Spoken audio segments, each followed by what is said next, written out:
तो देखो superposition of waves का ये हमारा पार्ट 2 आज हम स्टार्ट कर रहे हैं। उसमें हम लोग फिर से ये एक एमसीक्यू देखने वाले, मेरे ख्याल से 2026 में पूछा है ये एमसीक्यू, है ना। तो ये simple harmonic progressive, simple linear simple harmonic motion यानी कि ऑसिलेशन का न्यूमेरिकल है।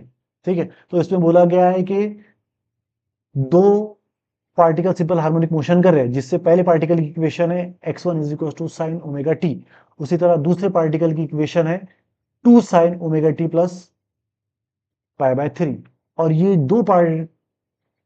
जो दो इक्वेशन है, ये पहले की x1 और ये दूसरे की x2, ये दोनों एक पार्टिकल पर अमल करेंगे। तो ये जो एक पार्टिकल होगा, देखो और अच्छे से समझा देता हूं मैं आपको इसको। ये एक पार्टिकल है, ये पहली इक्वेशन इसके ऊपर अमल करी, ये दूसरी इक्वेशन इसके ऊपर अमल करी, पार्टिकल पी के ऊपर। तो इसका जो रिजल्टेंट एम्पलीट्यूड बनेगा इस पार्टिकल का आर, वो कितना होगा ये हमको फाइंड आउट करना है। समझ में आ गई बात, है ना। तो हमने पढ़े थे, जब सिंपल हार्मोनिक मोशन पढ़े थे तो हमने उसमें पढ़े थे कि रिजल्टेंट एम्पलीट्यूड आर किसके बराबर होता है, a1 square plus a2 square plus twice a1 a2 plus twice a1 a2 plus नहीं आएगा, प्लस नहीं आएगा, ट्वाइस a1 a2, और ये यहाँ पर हमारा आएगा cos फाई। ठीक है, तो देखो पहले ये देख लो यूनिट कौन से इस्तेमाल किए गए, यूनिट नहीं बताया इसने। ठीक है, यूनिट बताना चाहिए था। चलो हम भी यूनिट नहीं लिखते हैं। तो देखो इसमें एम्पलीट्यूड की वैल्यू है 2, दूसरी भी वेव में एम्पलीट्यूड की वैल्यू है 2, तो a1 की भी वैल्यू 2 है, a2 की भी वैल्यू 2 है। तो r की वैल्यू कितनी हुई, 2 का स्क्वायर 4, 2 का स्क्वायर 4 प्लस 2, a1 की वैल्यू है 2, a2 की वैल्यू है 2, मल्टीप्लाइड बाय cos फाई।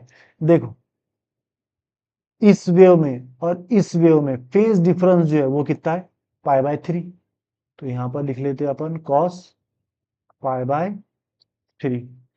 ठीक है, तो r इज इक्वल टू, ठीक है देखो कितना हुआ, ये 4 प्लस ये 4 प्लस 2 दूनी 4, 4 दूनी 8 प्लस cos पाई बाय 3, है ना। तो पाई बोले तो 180 बड़ी थी, 3 6 की 18, तो हो गया 60, cos 60 बोले तो होता है 1 बाई 2। ये मल्टीप्लीकेशन है, हाँ देखो, हाँ 2 दूनी 4, 4 दूनी 8, ये 8 जैसा कैसा, ये मल्टीप्लीकेशन, और cos पाई बाय 3 की वैल्यू 1/2। सो 2 4 जा 8, तो r की वैल्यू कितनी हुई, 4 8 और ये 12, तो r की वैल्यू कितनी हुई, है ना। देखो इसको अपन लिख सकते हैं 3 मल्टीप्लाइड बाय 4, 4 बाहर आ जाएगा तो कितना होगा, 2 का स्क्वायर 4, 2 अंडर रूट 3।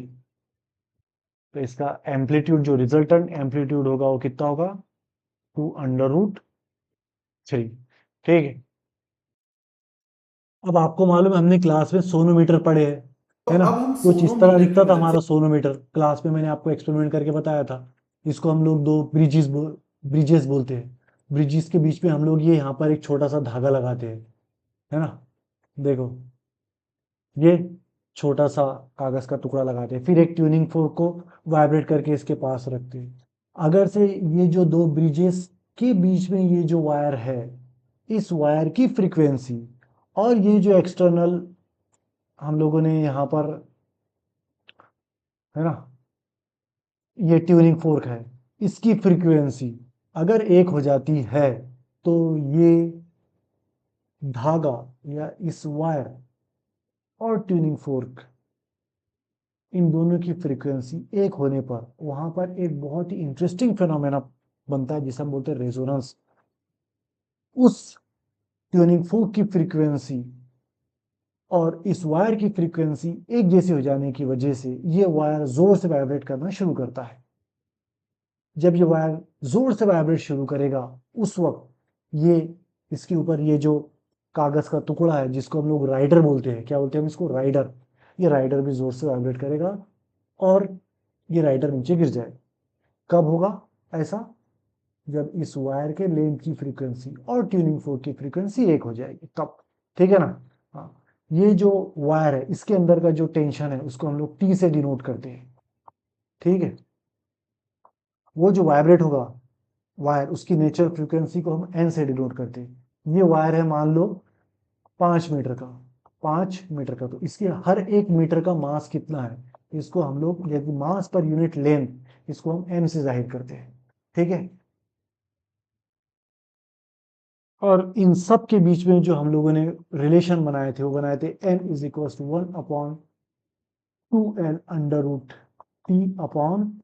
ये रिलेशन बनाए थे हमने इन सब के बीच में। याद रखो ये जो टॉपिक है ना सोनोमीटर, इसके ऊपर हर साल न्यूमेरिकल पूछे जाते हैं। सोनोमीटर आप देखो लास्ट ईयर के जितने भी आप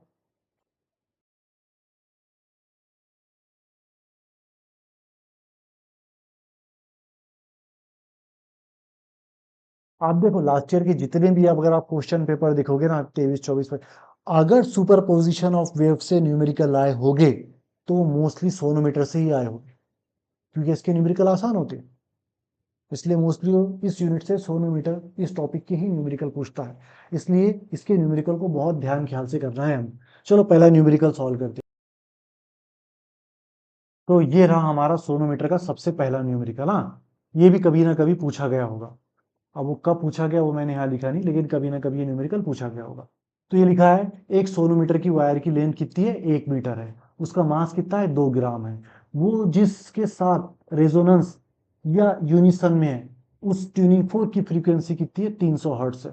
तो उस वायर के अंदर जो सोनोमीटर का वायर होता है, ये वायर, इस वायर के अंदर कितना टेंशन प्रोड्यूस हुआ है ये हमको मालूम करना है। लिख लेते हैं हम लोग, गिवन गिवन लिख लेते हैं हम लोग। वायर की लेंथ कितनी है, 1 मीटर। ओके, तो है ना, तो वायर की लेंथ कितनी है, 1 मीटर। वायर का मास, मास कितना है वायर का, 2 ग्राम। हाँ, देखो ये मीटर है और ये ग्राम है, नहीं चलता, तो हमको इसको 2 × 10⁻³ करना पड़ेगा, ठीक है, ग्राम से किलोग्राम हुआ। अब जो ट्यूनिंग फोर्क है उसकी फ्रीक्वेंसी कितनी है, 300 हर्ट्ज है, तो हमको क्या कैलकुलेट करना है, टेंशन कैलकुलेट करना है। तो चलो कैलकुलेट कर लेते हैं हम लोग। तो फॉर्मूला जो हमको पता है वो हमको मालूम है, n is equal to 1/2L √T/m। हमको ये t कैलकुलेट करना है, तो ये t तो अंडर रूट में है, तो इसको अंडर रूट के बाहर निकालना पड़ेगा। अंडर रूट के बाहर कैसे निकालेंगे, स्क्वायरिंग कर दे तो बोथ साइड, तो बोथ साइड स्क्वायरिंग, दोनों तरफ मुरब्बा ले लिए, तो 1/2 का स्क्वायर हो जाएगा 4, और ये हो जाएगा L इंटू T/m।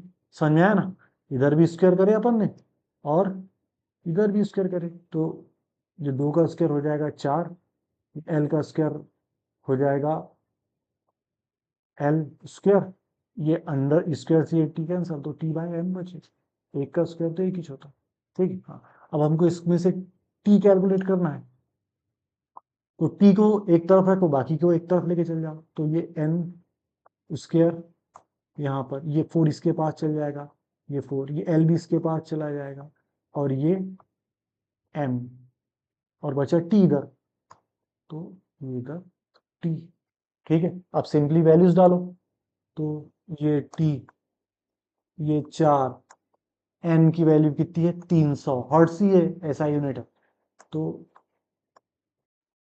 300 का स्क्वायर। लेंथ कितनी है, 1 मीटर है, तो इसको लिखने की जरूरत नहीं, एक का स्क्वायर एक ही होता। m की वैल्यू कितनी है, 2 इंटू 10⁻³ ठीक है, स्क्वायर नहीं है तो स्क्वायर नहीं करेगा, तो t ये हो गया 4 मल्टीप्लाई, 3 का स्क्वायर कितना हुआ, 9, 2 स्क्वायर का स्क्वायर कितना होगा, 4 स्क्वायर, मल्टीप्लाइड बाय ये 2 इंटू 10⁻⁻, अभी -3 को भूल जाओ, क्या देखो, ये -3 से ये +3 कैंसर।